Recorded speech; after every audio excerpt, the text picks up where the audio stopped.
Hello and welcome to Cooking with Zoe. Today we will be making instant ramen the pot way. First, you're gonna need all of your items out. We have a strainer, a pot, of course your ramen packet, very important, how we make ramen. Chopsticks or a fork, but I'm a chopstick girl. Spoon, this is optional. And egg, since I'll be making egg drop ramen. Next, you'll need to wash your hands, which I already did. And now you'll be filling your pot with water.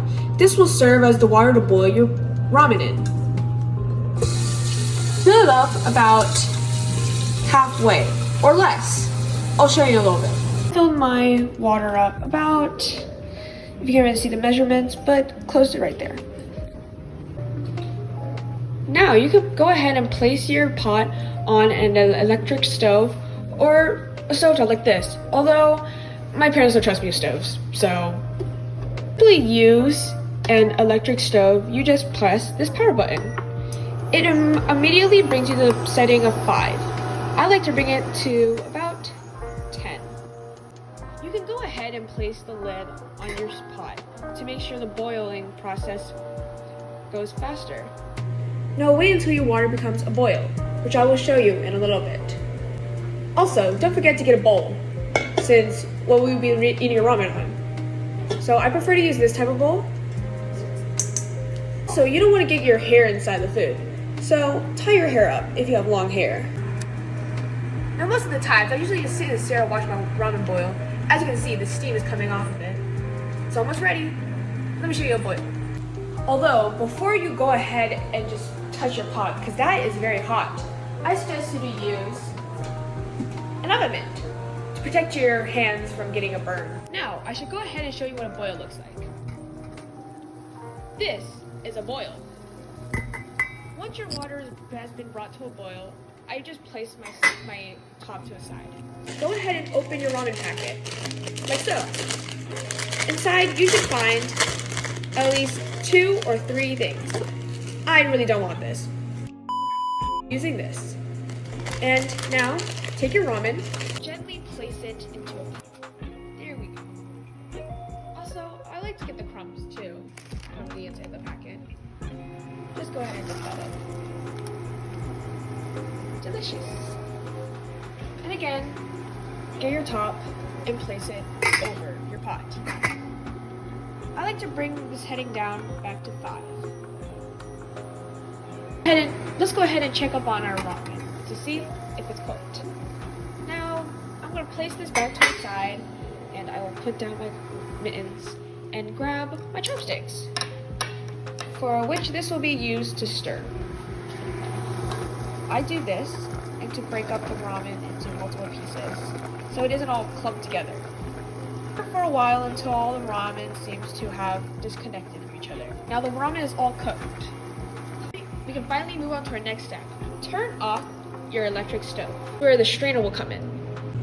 Grab your strainer and your pot and just pour the water through the strainer to get all the water, dirty water off of this ramen. I usually shake it so I can get all the excess water off. I tend to just transfer the cooked ramen into a bowl, let it sit. Now, going back to your pot, I suggest you to rinse out this pot to get all the dirty water that was originally in there off. Now, you should fill your pot with fresh water, filtered water, because we don't want to be drinking tap water in your soup. This much. As you can see, I don't know if you can see it, it says 2, but yeah. Yet again, transfer your pot back to your electric stove and place the lid over your pot. Do the same steps as before and bring your water to a boil at the setting of 10. Also, if you're a cheese lover like me, you'll add cheese into your ramen. Our water has been brought to a boil. I can't go too close to the camera because it will fog up. If you want to see, there we go. Perfect. Place to get the lid to the side, and this is the next step. This is where your seasoning packet comes in. Just simply pour the seasoning inside your ramen. Make sure all of it's inside there. I like to stir it around. I like to stir it around a little bit and put it back to sitting. A 5. Now, you don't have to do this, but I prefer to put my cooked ramen back inside the soup to make sure it absorbs all the flavor. And now, crack an egg in it.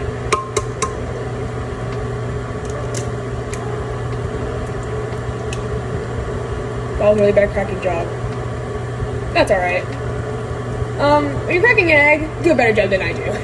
Go ahead and stir that egg around. So.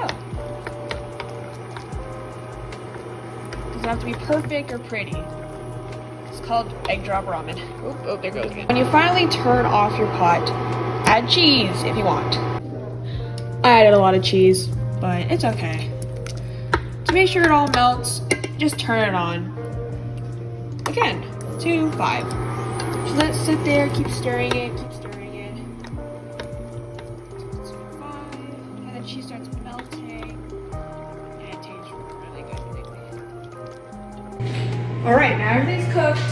You can go ahead and take your pot and place it, all that ramen, all the goodness, and place it into your bowl. Forget to clean up all your mess before you enjoy your ramen. And that's how you cook instant ramen. Rube diddly poo poo, you're a rube and I love you so.